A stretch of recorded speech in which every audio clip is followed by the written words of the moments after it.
চলো আজকে তোমাদের সঙ্গে শেয়ার করি আমি কিভাবে কেক ডিজাইন করি। তো তোমরা দেখো আমি কি সুন্দর একটা কেক বানিয়েছি। কি সুন্দর সেটা আমি বলবো না, সেটা তোমরা বলো। কেমন হয়েছে তোমরা অবশ্যই কমেন্ট বক্সে জানাবে। চলো শুরু করা যাক ভিডিওটা। প্রথমেই তোমরা বাজার থেকে এরকম ক্রিম পেয়ে যাবে লিকুইড। তোমরা সেটাকে প্রথমে কিনে নিয়ে আসবে, তারপর সেটাকে বিটারের সাহায্যে বিট করে নেবে। প্রথমে একটু লো বিট করবে, তারপরে হাই ফ্লেমে বিট করে নেবে। বিট করতে একটু সময় লাগে, আর ভিডিওটা কিন্তু একটু লং। যারা এরকম কেক ডিজাইন শিখতে চাও তারা অবশ্যই ভিডিওটা মন দিয়ে প্রথম থেকে শেষ পর্যন্ত একটু দেখো। দেখো আমার ক্রিমটা এখন রেডি হয়নি, কি করে বুঝলাম? এই যে যখন আমি স্প্যাচুলা দিয়ে ক্রিমটাকে তুলছি তখন ক্রিমটা স্প্যাচুলা থেকে পড়ে যাচ্ছে। তাহলে কি করতে হবে? আমাদেরকে আবার বিট করতে শুরু করতে হবে। আমি আবার বিট করে নিচ্ছি। তারপরে এই যে যখন দেখবে স্প্যাচুলা থেকে আর উল্টে পড়বে না, তখন বুঝে যাবে যে ক্রিমটা আমাদের রেডি হয়ে গেছে।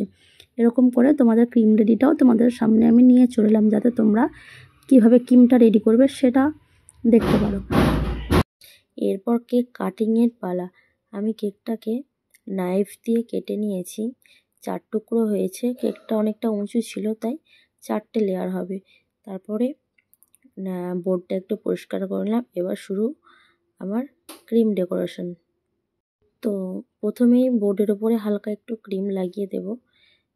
তারপরে আমি কেকের একটা টুকরো সেখানে দিয়ে দেব। তারপর দিয়ে দেব সুগার সিরাপ, মানে হচ্ছে চিনি দেওয়া জল। তোমরা সেখানে নর্মাল জলও দিতে পারো, নাহলে তোমরা চিনি গোলা জলটা দিতে পারো, যেটাকে সুগার সিরাপ বলা হয়।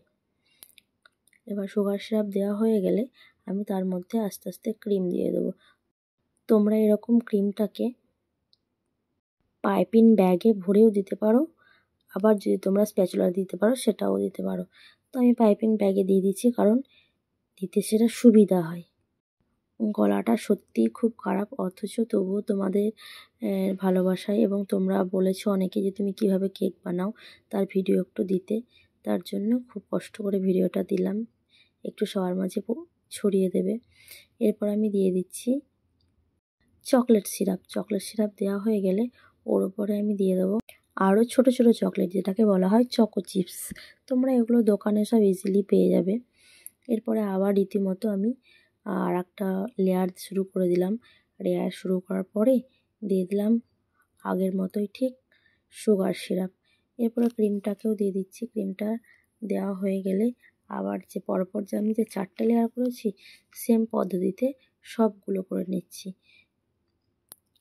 তো ভিডিওটা যদি তোমাদের ভালো লাগে অবশ্যই সবার মাধ্যমে একটু ছড়িয়ে দেবে, একটু ভালোবাসা দেবে। আমার গলার অবস্থা সত্যিই খুব খারাপ, ওই জন্য 2 দিন থেকে ব্লগও দিতে পারছি না। তো তবুও তোমাদের রিকোয়েস্টের জন্য এই ভিডিওটা আমি অনেক কষ্ট করে দিচ্ছি। প্লিজ একটু সাথে থেকো, ভালোবাসা দিও। আর কেকটার ডিজাইনটা কেমন হয়েছে তোমরা অবশ্যই সবাই একটু কমেন্ট বক্সে জানাবে। আর একটা কথা, তোমরা কে কোথায় থেকে দেখছো আমার ভিডিওটা এটাও একটু জানিয়ে যাবে, তাহলে আমি বেশি খুশি হব। এই যে আমি আগের মতোই ঠিক চকলেট সিরাপ দিয়ে দিলাম। চকলেট সিরাপ দেওয়ার পরে যে চকো চিপস, ছোটো ছোটো চকলেট যেটা বাচ্চারা দেখবে খেতে খুব ভালোবাসে, সেই চকো চিপসটা দিয়ে দিলাম। এরপর আমার লাস্ট লেয়ারেও ঠিক সেম পদ্ধতিতে শুরু হবে, কিন্তু লাস্ট লেয়ারে একটা জিনিস পড়বে না, সেটা হলো চকলেট সিরাপটা আর চকো চিপসটা। এই যে ক্রিম কোটিং আমার প্রায় রেডি হয়ে গেছে। ক্রিম কোটিং করে আমি ফ্রিজে একটুখানি সেটাকে সেট হতে দেবো, কারণ সঙ্গে সঙ্গে ক্রিম দিয়ে ডেকোরেশন করলে ক্রিমটা গলে যায়, তার জন্য। আমার প্রায় রেডি হয়ে গেল ক্রিম কোটিং। এরপর ফ্রিজের মধ্যে আধ ঘন্টা রেখেছিলাম। ফ্রিজ থেকে বের করে আমি আবার রীতিমতো ডেকোরেশন শুরু করে দিলাম। তারপর সাইড দিকটাও আমি ঠিক পাইপিং ব্যাগের মধ্যে দিয়েই দিচ্ছি, যাতে ক্রিমটা দিতে সুবিধা হয়। তো তোমরা এতক্ষণ ধরে আমার ভিডিও দেখছো, তার জন্য তোমাদেরকে আগেই আমি ধন্যবাদটা জানিয়ে দিই। তোমাদেরকে অসংখ্য অসংখ্য ধন্যবাদ, তোমাদের অমূল্য সময় নষ্ট করে আমার ভিডিওটা দেখছো। তো দেখো আমার ভিডিওর প্রায় শেষের দিকে, কারণ আমার কেকটাও প্রায় রেডি হয়ে গেছে। তো ডিজাইনটা কেমন হয়েছে অবশ্যই কমেন্ট বক্সে জানিয়ে যাবে। থ্যাংক ইউ, তোমাদের সকলকে জানাই অসংখ্য অসংখ্য ধন্যবাদ। লাস্ট ফিনিশিং চলে এসছে। কেকটা কেমন হয়েছে অবশ্যই জানাও।